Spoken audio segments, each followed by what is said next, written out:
All right, lots to discuss. For more on this, we are being joined by Dileep Cherin, who's a political campaign advisor from New Delhi. Welcome to WION, sir. Mr. Cherin, I want to get to it now. There is so much discussion about how much the NDA will buy. Of course, there is so much discussion regarding whether it's going to touch 400 seats. The BJP has been pegging to cross 400. Last time they were at 303. They want to make it past 400. For the NDA to indeed cross that figure, which are the key states to watch out for?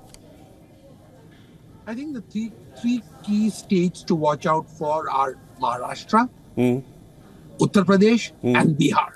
If they manage to do a stellar performance in these three, then these numbers look achievable. I know that they have looked at vastly increasing their number of seats in states like Bengal, but I would say that if one were to choose three states to look at, I would look at Maharashtra, Uttar Pradesh, and Bihar. Mr. Cherin, now it's interesting you mentioned Maharashtra, UP and Bihar, of course, over here. But if you were to just look at other states like Andhra Pradesh, Kerala, Tamil Nadu, Meghalaya and Sikkim. Now, these are states where the BJP did not get even a single seat in 2019. Don't you feel any one of these states will have a role to play in them reaching that 400 figure this time if they're aiming for it? My reading is that where they gain, they will gain big. Where they start, the beginnings will not be so substantial as to be significant contributions to the 400 that they're aiming for. In any case, 400, everyone knows, including those who are doing the polls, that 400 is a kind of target, a long target for the workers to be inspired by, rather than a real target to actually achieve. Mr. Cherin, now if you were to just draw some parallels between the India bloc on one side, we've all seen how they've approached state by state, trying to form alliances, different places with the seat sharing ratio being, introduced, and the sophisticated election machine, which is the BJP leading into the NDA. Talk to us about what is working for each one of them and what may not be working for both.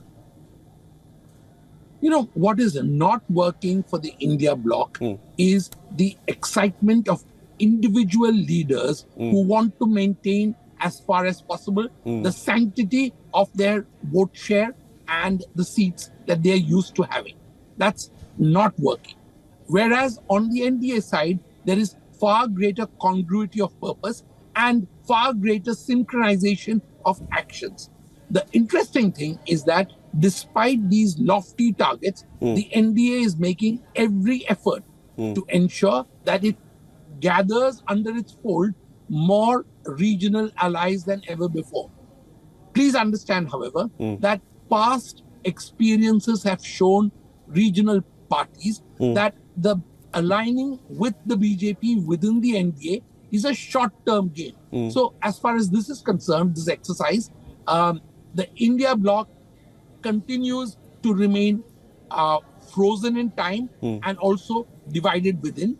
And as far as the NDA is concerned, they remain ambitious, but everybody knows that the crucial action is really around government formation. After that, several bets are off as to how much they're going to be really participating in the process of what makes for governmental policy. Mr. Cherin, I also wanted to come to you regarding this. Now, there is a significant dropout list for the BJP regarding the MPs that they had in the seats last time. We have covered that widely on WION. I wanted to get your thoughts on this. Is shedding incumbency a part of that strategy? Because we've seen it till now. BJP has a thought-out strategy with which they're approaching every state. Is that a strategy as well? Without a doubt. In fact, Delhi is a microcosm for what's happening across the country. Having dropped 6 out of the 7 MPs who fought the elections last time for the BJP, and given the fact that at least 5 states have new chief ministers to ensure that the impact of national anti-incumbency is reduced, are very clear signs that being ruthless and bloody-minded about ensuring that there is no impact that is likely and always happens after 10 years of a government of the anti-incumbency factor. So I think that both Mr. Modi and Mr. Shah have made quite clear that whatever sort of has a pong of in anti-incumbency must be removed from the environment forthwith.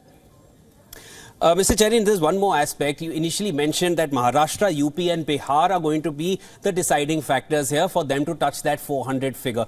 If I want to just come to Maharashtra in the beginning, now that is one place where we're seeing the Mahayuti alliance. They have yet to announce that seat sharing ratio. Now, when it comes to Ajit Pawar's NCP or Eknath Shinde's, Shiv Sena, of course, they are asking for 22 and 16 seats in total, which will leave a very few number of seats for the BJP. Talk to us about how they plan to iron out those differences, given the fact that in the past 5 years, regardless of how big a sweep they had back in 2019, in the last 5 years, we've seen Maharashtra go from pillar to pillar regarding the kind of differences that we've seen and the kind of shifts we've seen in the political scenario. Till now, the seat sharing ratio has not been decided. How do you feel they will proceed in Maharashtra?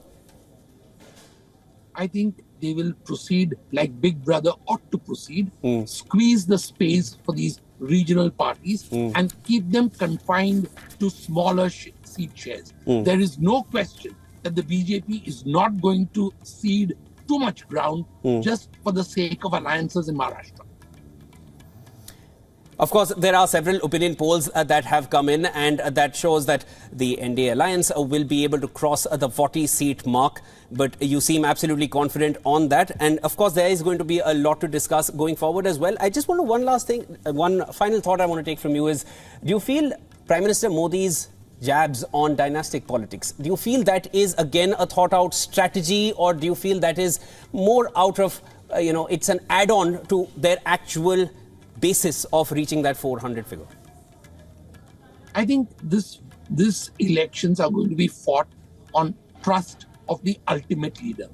I think that just like electoral bonds are and the corruption that it entails is not a big issue for the national elections. Similarly, I think this obsession with casting stones on dynasties is not a big issue for the average voter. Don't forget that within the BJP, there are enough questions about dynastic, inheritors. So I think that question is the Prime Minister is making a noise about it to be able to focus on specific leaders who is targeting. But the target is leaders, not the dynasty. All right, Mr. Dileep Cherian, thank you so much for joining us and sharing all your insights. We'll, of course, be joining you again later as and when we get to know more details and leading up to the elections. Thank you so much for your time and sharing all your insights. Thank you. Thank you.